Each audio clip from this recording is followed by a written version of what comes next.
Welcome back to Learning Inkscape, and this time I'm going to show you how to create this retro text effect.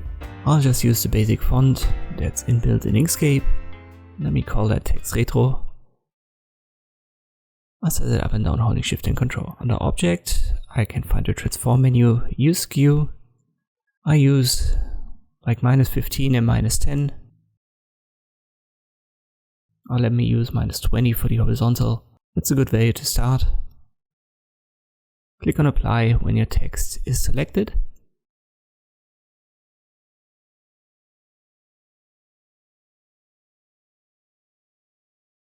Let me copy it pressing Ctrl D, and I disable the snapping.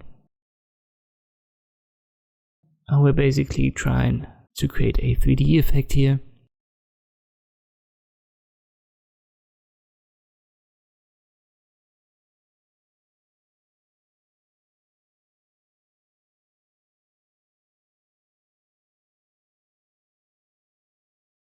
But you can see that the Bezier tool doesn't snap, so it's easier to just use this text and go to Object to Path first, afterwards Shift Ctrl G to ungroup, then select it all, Path and Combine.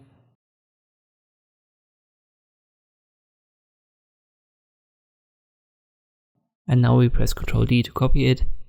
Let me give it a different fill. I disable snapping and I reposition that, maybe up to here. Now I enable the snapping again and I use the Bezier tool to connect these endpoints. I'll do something like this.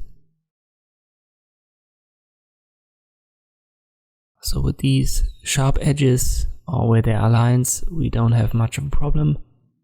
By the way, I'm zooming in and out, holding Control, and I use the mouse wheel. And I use the spacebar, and then I click left on the mouse to move around on my canvas.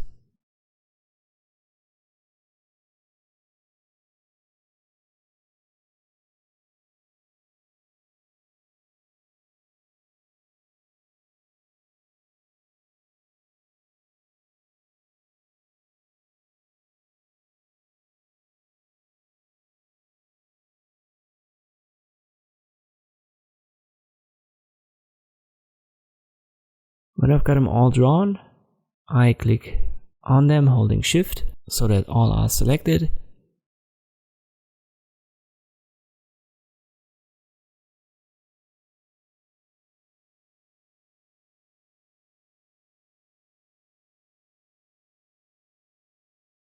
Then I get rid of the stroke, so I hold Shift and click on the X and I give it a fill. Let me just give it a red color so that you can see properly.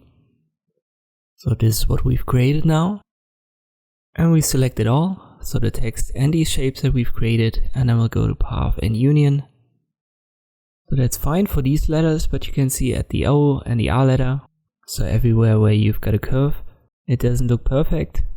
So we'll have to use the Bezier tool here again. I've got the snap to path function active right here. Create one of these shapes.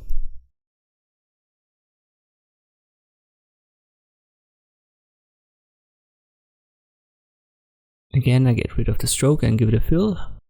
It helps, but it makes sense to give it a bend as well. Let me press Ctrl Z. You can see the shape again. Now I use the nodes tool and I drag it a little bit upwards. So when you hover over this line, your icon should change into a hand icon, and then you can give it this bend with a left click and drag. And this is what you can do on every curved letter, so O, P, R, Q, whatever you need.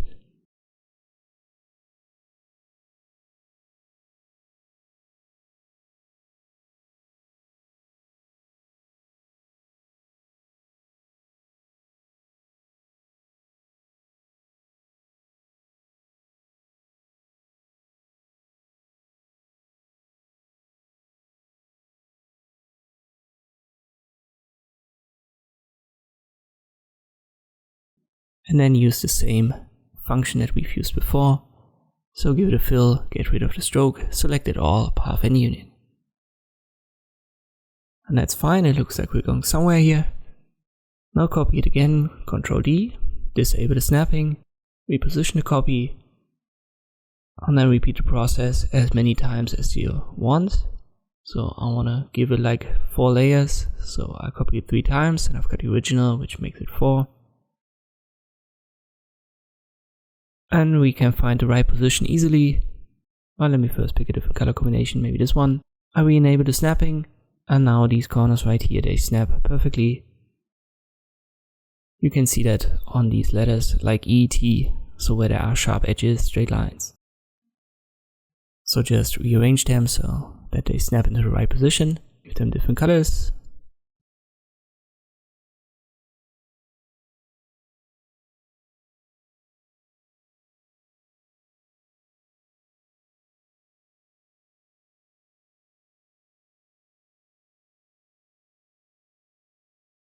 I'll now select it all. You can press Ctrl A, then Ctrl G to group it. And here's your retro text effect created in Inkscape. I hope this video was helpful, thanks for watching, and I'll see you next time.